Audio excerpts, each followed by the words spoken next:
तभी आज एकदम साफ कपड़े पहने रानी मुन्नी बनी बैठी हो। मुझे भी आज लग रहा था कि कोई नई बात है। कौन सा इत्र लगा आई हो?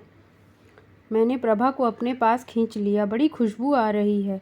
प्रभा लजा गई। दूसरी ओर देखती हुई बोली, जरा सा खस पड़ा तो सो मन नहीं माना। फिर अपने को छुड़ा कर बोली, आज तो सच तुम्हारे पाँव दबाने को बड़ा मन कर रहा है। जब तुम ऊपर बाल्टियाँ भर भर कर ले जा रहे थे तभी मेरे मन में आ रहा था कि अब ये जिद में बाल्टी पे बाल्टी लिए जा रहे हैं। रात को भड़कन होगी। कितना ख्याल रखती है प्रभा। मैं गदगद हो आया। पीठ पर हाथ फेरकर प्यार से कहा, नहीं प्रभा, इस उम्र में जरा सा काम करने से ही भड़कन होने लगे तो बाबूजी की उम्र में मैं क्या कर पाऊंगा। देख लो, आज भी 20-20 सेर गेहूँ दोनों तरफ 2 थैलों में लटका कर बाजार से ले आते हैं। और आज गर्मी कितनी है। आज मुझे सांझ से ही लग रहा था बहुत गर्मी है। सो मैंने नीचे से पानी की बाल्टियाँ ला लाकर बुरी तरह सारी छत पर छिड़काव किया। हम लोगों ने अपने सोने की जगह जरा आड़ में रखी थी। मेरी कोठरी और गली की ओर वाली मुंडेर के बीच में जो छोटी सी खुली जगह बची थी वही हमारे सोने का स्थान है। यह जगह कुछ ऐसे कोने में दूर हटकर पड़ती है। अगर ख़ास तौर से कोई इधर ना आए तो प्रायः छत पर आने जाने वालों से बेपर्दगी नहीं होती है। भैया और भाभी दूसरी तरफ थे, लेकिन उन्हें आड़ करनी पड़ती थी। अमर, कुंवर और अम्मा बाबूजी सब एकदम खुले में सीढ़ियों की तरफ सोते थे। आज मैंने सारे छत को ही पानी से भिगोया नहीं था, बल्कि दिन भर की धूप में अकड़ी जलती खाटों को भी एक एक बाल्टी पानी डाल दिया। इस वक्त इसलिए ज़रा ठंडी हो गई। गीली चारपाई पर सिर्फ एक तकिया लगाए मैं लेटा लेटा खुले आसमान को देखता रहा। सारे आकाश पर तारों की नक्काशी की हुई थी। कभी कभी एक तारा लपक कर जलती लकीर खींचता हुआ दूसरे दल में जा मिलता था। उसे देखकर मैं आश्चर्य अपने मन को समझाता कि देखने में इसे जाते हुए एक पल भी नहीं लगा, लेकिन हो सकता है इसे हजारों वर्ष का समय लगा हो अपना सौर मंडल बदलने की इस यात्रा में। क्या कोई ऐसा तरीका नहीं हो सकता कि इसी जीवन में आदमी इन सारे नक्षत्रों की यात्रा करके देख सके आखिर वहाँ लोग किस तरह रहते हैं। फिर मन में झुंझलाता, हम अपनी दुनिया के बारे में तो नहीं जानते हैं, सारे नक्षत्र मंडल के बारे में जानेंगे। उस दिन शिरीष भाई कहते थे, दुनिया के विज्ञान को आगे बढ़ाना या उनमें कुछ नया करने की बात तो दूर, जो कुछ दूसरों ने कर लिया है हम उसके बारे में ही अभी नहीं जानते। और यही सब सोचते सोचते मेरी आंख लग गई। अवचेतन मन में नीचे के बर्तन खनकने की आवाज़ों और बातचीत से मैं अंदाज़ा लगाते रहा कि कौन आया कौन गया, या घर का कितना काम हो गया। छत के कोने से भाभी और बच्ची की आपस में कुछ बातें करने की भनक भी आती रही। दूर कहीं बजते सिनेमा के गीतों की लहरें भी कभी कभी सुनाई दे जाती थी। जब हम लोग अलग मकान लेकर रहेंगे तो उसकी छत पर किस तरह सोया करेंगे, लेकिन वहाँ तो लॉन होगा। क्या सोचने लगे? प्रभा ने कोहनी से जरा सा टहोहा लगा के पूछा। धीरे से कब उसका हाथ मेरी पिंडलियों पर आ गया मुझे पता नहीं। उसकी आवाज़ से चौंक कर मैं फिर लौटा। जमाई लेकर पूछा, तुमने कितना खाना आना बना लिया? खा ही लिया होगा, तुम्हें क्या? उससे शिकायत के लहजे में कहा। स्वर की असहाय शिकायत और अपनेपन से पिघल कर मैंने कहा, नहीं प्रभा, ऐसा क्यों सोचती हो? यहाँ की मजबूरियाँ तुम भी जानती हो, मैं भी जानता हूँ। मैं तो चाहता हूँ हम लोग हमेशा साथ ही खाना खाया करें। प्रोफेसर होने के बाद जब हमें अलग से मकान मिल जाएगा तो देखना, तुम्हें कभी शिकायत करने का मौका नहीं दूंगा। अब यहाँ हर बार आकर यह भी तो नहीं पूछ सकता तुमने खाना खा लिया या नहीं। कल को इस बात पर हंगामा और मच जाएगा। प्रभा खिलखिला कर हंस पड़ी। अरे मैं तो यूं ही मजाक कर रही थी। मैंने तो आज आपसे अच्छा खाना खाया है। खीर, पूड़ी, हलवा। आप लोगों को आज जो थोड़ा थोड़ा मिला वह आप क्या समझते हो इसके लिए ही बना था? उसकी खिलखिलाहट रात के सन्नाटे में मुझे बड़ी भली लगी, जैसे छोटी छोटी चांदी की घंटियों की झालर हवा के झोंके से झंझनाती दूर तक चली गई। साथ ही शायद दोनों को उस दिन बाबूजी की दहाड़ का भी ख्याल हो आया और उनकी हंसी बीच में ही टूट गई। बात को भुलाने के लिए मैंने पूछा, क्यों भाई, आज ऐसी क्या खास बात थी? मैंने तो समझा किसी के शादी ब्याह से आया होगा। तभी ध्यान आया। धीरे धीरे मेरी पिंडलियों को सहलाती प्रभा सचमुच पाँव ही दबाने लगी। उसका हाथ रोककर पूछा, आज आखिर तुम्हें यह क्या हो रहा है? मैंने कह दिया ना, मुझे अच्छा नहीं लगता। पाँव तो मुझे तुम्हारे दबाने चाहिए। दिल भर बैर की तरह जूती रहती हो। फिर एकदम बात पलट कर कहा, हाँ तो किस खुशी में यह सब हुआ था? मामा जी कहीं बात पक्की कराए क्या अमर के लिए? नहीं, यह बात नहीं जी, समझदारी से प्रभा बोली। आज हम लोगों ने व्रत रखा था, मैं, भाभी और पड़ोस के अवस्थी जी की बीवी ने। तभी आज इतनी पति सेवा सूझ रही है। मैं परिहास से बोला, किस सिलसिले में देवी? अरे किस सिलसिले में रखा हो आपसे, मतलब ये सब औरतों के मामले हैं। मैं बुरा न मान जाऊं इसलिए समझा कर बोली, तुम खूब पढ़ो, अच्छी सी नौकरी करो, उसके लिए मुझे भी तो कुछ करना चाहिए ना। उसके हाथ पांव दबाने का काम करते रहे। मुझे भी अब कुछ कुछ सुख मिलने लगा था, इसलिए हटाने की ज़्यादा जिद नहीं की। सिर के नीचे मूड़ी कोहनी लगाकर प्रभा की ओर करवट बदलते हुए कहा, पहले ही तुम कौन से कम काम कर रही हो जो यह व्रत पूजा पाठ और शुरू कर दिए। ऊपर से कभी कभी अपनी तंदुरुस्ती को भी देख लिया करो। इन सब से बीमार पड़ गई तो मेरे पास दवा का इंतजाम भी नहीं हो पाएगा। प्रभा ने सर झटक दिया, अरे तो व्रतों से कोई बीमार पड़ता है, इससे तो और तबीयत ठीक हो जाती है। तुम्हें कुछ पता भी है उपवास करने के कितने फ़ायदे हैं? मैंने रुखाई से कहा, प्रभा होंगे, मेरा इन सब में विश्वास नहीं और मुझे सुनकर भी अच्छा नहीं लगता।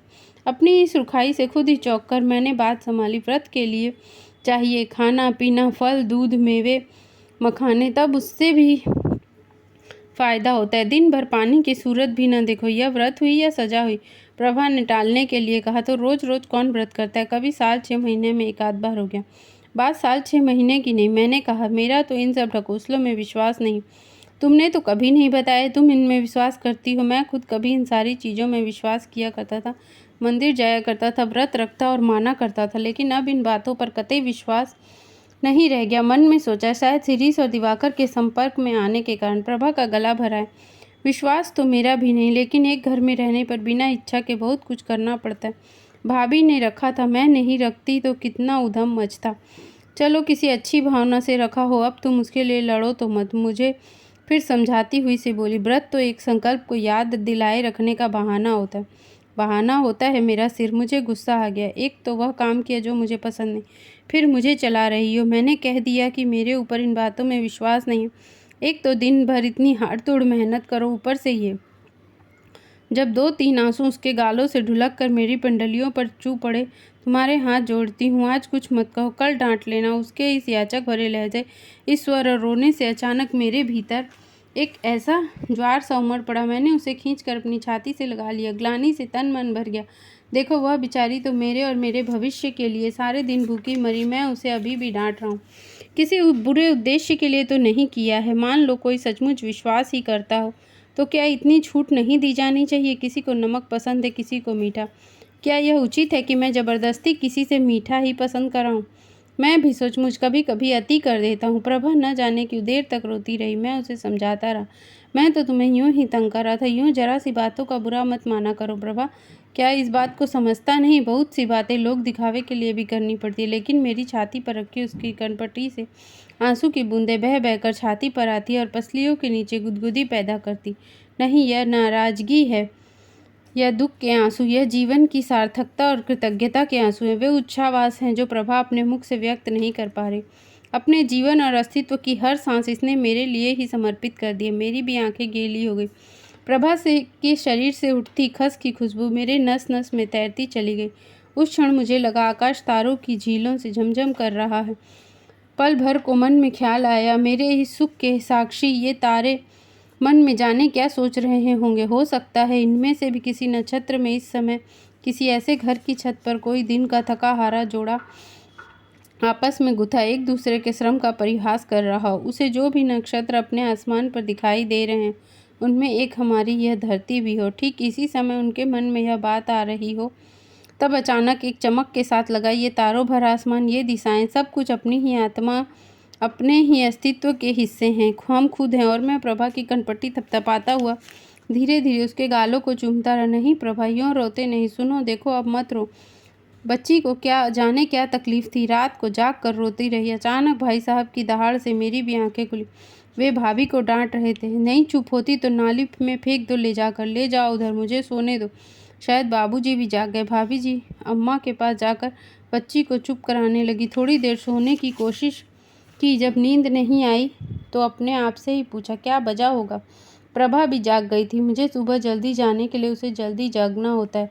तकिए के गिलाफ के भीतर से अपनी घड़ी निकालकर उसे बताया, अभी तो 1:30 ही बजा, अच्छा सो जाओ। मैं चुपचाप आसमान को देखने लगा। अंदाजे से सप्त ऋषियों और ध्रुव तारों को पहचानने लगा। आसमान के एक कोने में ऐसा प्रकाश हो रहा था जैसे कोई बहुत तेज रोशनी हो रही, उसकी छाया ही ऊपर दिखाई दे रही। मुझे याद आया, पहले यहाँ एरोड्रम की सर्च लाइट घुमा करती थी, तब रह रहकर तेज रोशनी की जीप सारे अंधेरे को लीलती चली जाती थी। रेल के इंजन की दहाड़ और दूर जाती छक छक से मुझे वह दिन याद आ गया जब कोठरी में लालटेन जलाए मैं सोहराब और रुस्तम पढ़ रहा था और नाराज होकर प्रभा एक कोने में पड़ी थी। लगता था उन दिनों को जाने कितने पीछे छोड़ा है। अगले साल इन्हीं गर्मियों में जाने कहाँ लेटा हूँगा। हम लोग जब अलग रहेंगे तो पता नहीं हमारी जिंदगियों का ढर्रा कैसा होगा। शिरीष की बातें प्रभा को बताने को बहुत मन होने लगा। प्रभा की बाँह छूकर कहा, हमें नींद नहीं आ रही प्रभा। प्रभा भी शायद जागी पड़ी थी। बोली, तो बातें करो लेकिन फिर सो मत जाना, सुबह आँखें न खुले। बहुत दिन से उस दोस्त की जिसने तुम्हें बातें नहीं बताई। किसकी? दिवाकर की। मैंने उत्साह से कहा, तुम उसकी वाइफ कितना बुलाती है, तुम चलती नहीं। एक दिन चलो ना। और देखो आजकल शिरीष भाई भी यहीं हैं। कौन शिरीष भाई? वह तो नहीं जिनकी एक बहन? हाँ वही। बेचारे बड़े परेशान।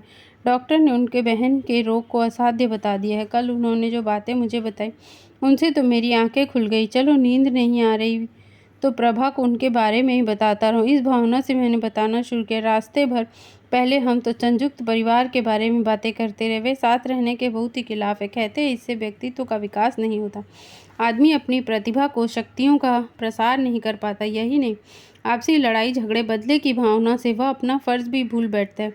अलग रहकर अपनों को बनाने के साथ साथ क्या फर्ज को नहीं निभा सकता? अच्छा तुम ही बताओ, हम लोग साथ रहकर क्या अपना फर्ज अदा कर रहे हैं?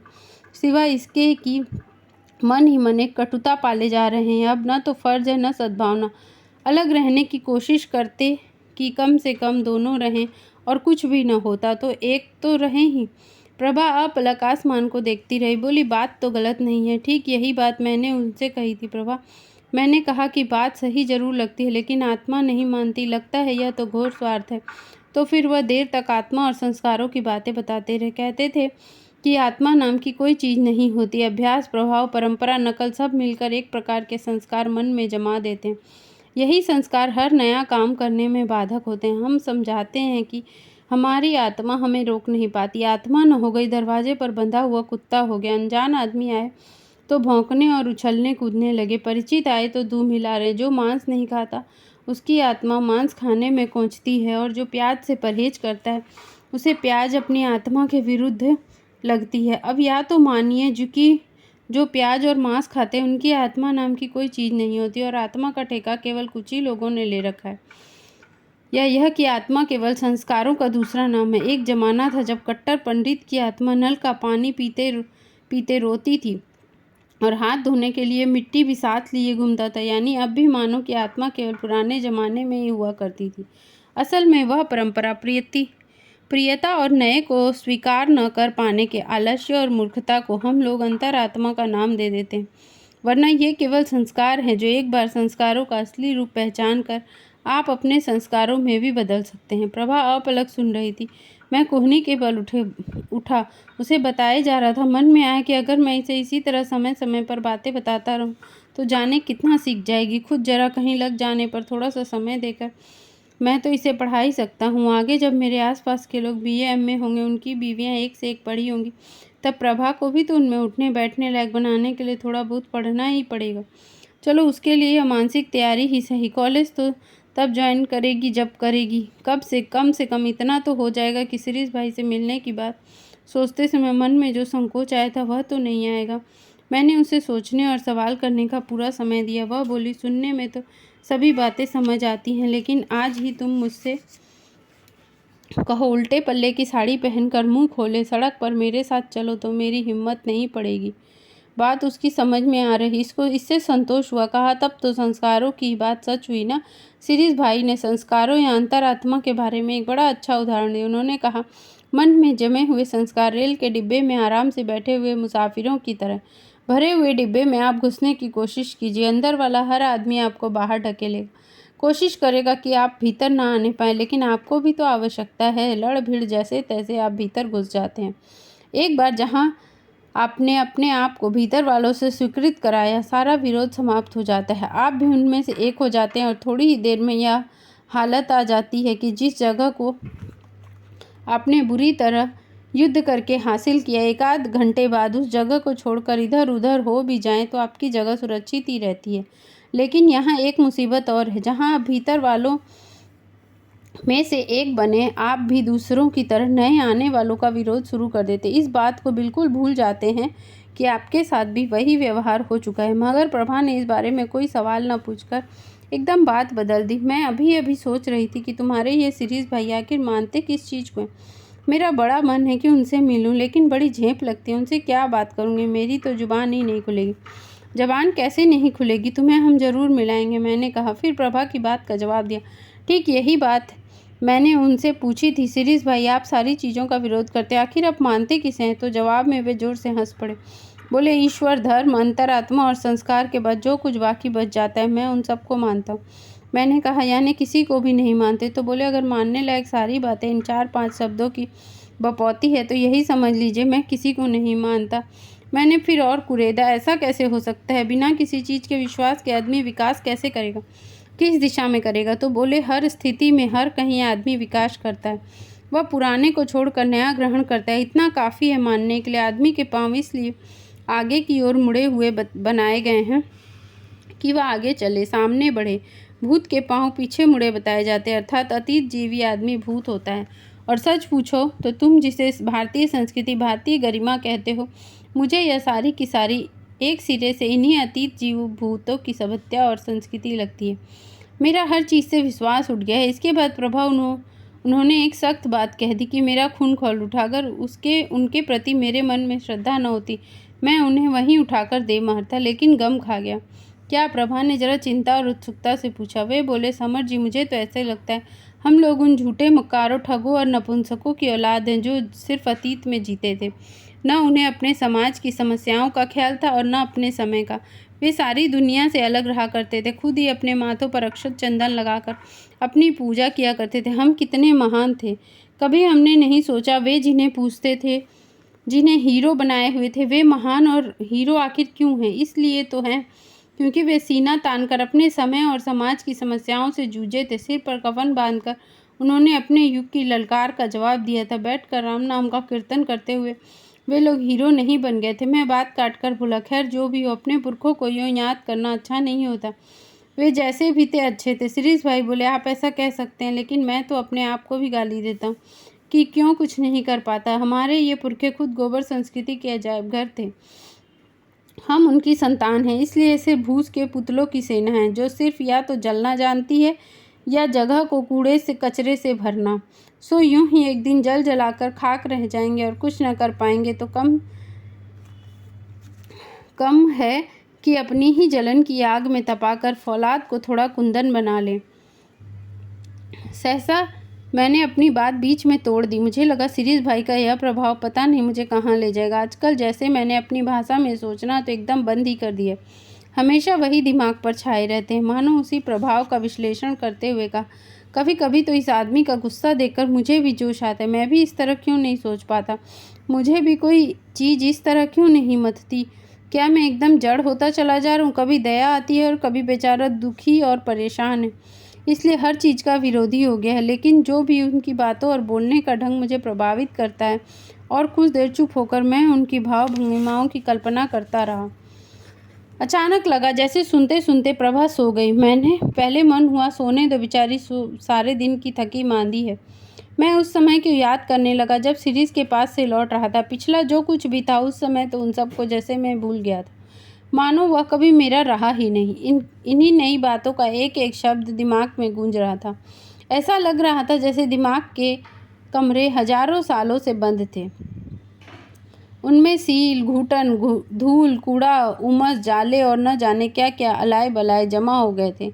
उन कमरों को हवा खराब होकर जहरीली बन गई थी। उनके भीतर का सन्नाटा एकदम खुद और एकांत खुद अपने को ही खाए जा रहा था। अब जैसे कमरों के दरवाजे को किसी ने मारी बूटों की ठोकर मार मार कर खोल दिया।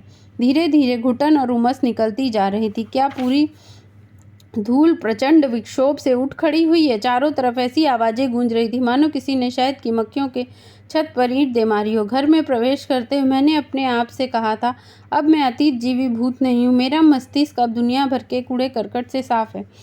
लेकिन अब कौन सा सपना था जो खाली कमरों में सजाया जाए? वे कौन से स्वर्ग के गीत हैं जो अभी भैरवी की तरह गूंजेंगे?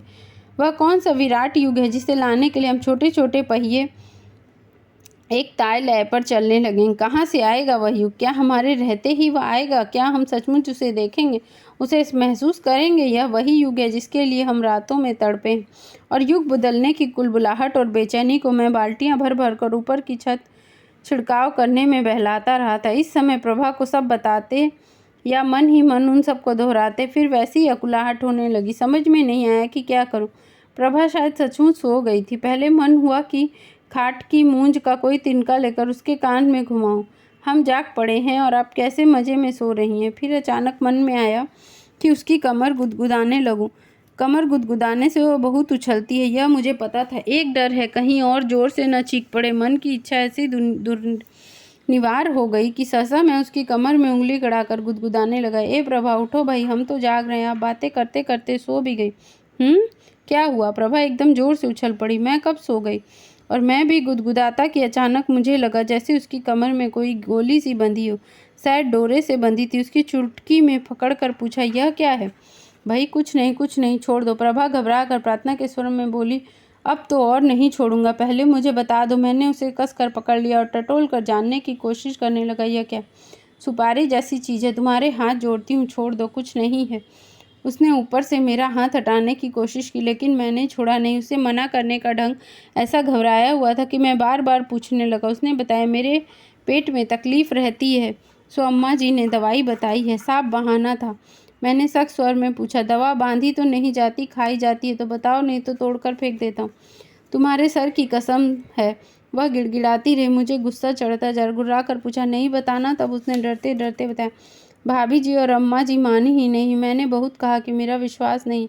मुझे ही गालियाँ देने लगी। उनको मन रखने को करना पड़ा। मैंने बात कर पूछा, उनको मन रखने को व्रत करने पड़ा, यह तो समझ में आते, लेकिन यह क्या करना पड़ा? साफ साफ क्यों नहीं बताती? उन्होंने कहा। प्रभा हकला कर रुआंसी हो गई। अब क्या? आप बोलती क्यों नहीं हो? सचमुच मुझे लग रहा था गुस्सा काबू से बाहर हुए जा रहा। उसने कहा, सैयद बाबा की धुनी से ठीक हो जाएगा, मानो मेरे पड़ते तमाचे को बचा रही हो। इस तरह खूनी सामने की ओर करके जैसे तैसे वह बोली, और जब नहीं रहा गया तो उसके दोनों कंधे झकझोर। मैंने पूछा, क्या पेट ठीक हो गया? साफ साफ क्यों नहीं बताती? कोई रोग है तो हमसे कहती। प्रभा सचमुच रोने लगी। अवस्थी जी की बीवी कहती थी, शादी के 4 साल बाद सैयद बाबा की धुनी से उनको प्रमोद हुआ था। बात समझ में आई तो अचानक उसके कंधे छोड़कर मैं पागलों की तरह हंस पड़ा। अच्छा तो यह बात है, इसलिए मैं सारे व्रत उपवास हो रहे हैं, सैयद पीर पूजे जा रहे हैं, कमरे में सैयद बाबा की धुनी और कपड़ों से इत्र लगाया जा रहा है। मैंने इतने जोर से दांत पीसे की करकराहट खुद सुनाई दी। बच्चा चाहिए, खुद अपने खाने पहनने का ठिकाना नहीं और टटूंगा अभी से लटका दूँ तो एक ही झटके में मैंने वह कमरे में बंधी धुनी की पोटली तोड़कर गली में फेंक दी। कितनी हवाई और आसमानी बातें सोच रहा था मैं अभी अभी। सच्चाई तो यह है, बाकी समय निष्फल क्रोध में भुनता हुआ मैं खाट की पाटी से माथा कूट रहा था और घुटनों में सिर दबाए प्रभा रो रही थी। बताओ मैं क्या करूं? सारा दिन मेरी जान खाई जाती है। बांझ कह कर भाभी जी और अम्मा कोसती रहती है। भाभी अपनी बिटिया के पास नहीं झांकने देती, छाया से बचाती है। हर बार माथा ठोक कर मैं कहता, मैं कितना अकेला हूँ। सोचा था प्रभा मेरा साथ देगी, लेकिन यह वही प्रभा है जिसने एक बार गणेश जी से बर्तन मांज लिए थे और आज इसी के ऊपर मैंने वे बड़े बड़े सपने संजोए थे।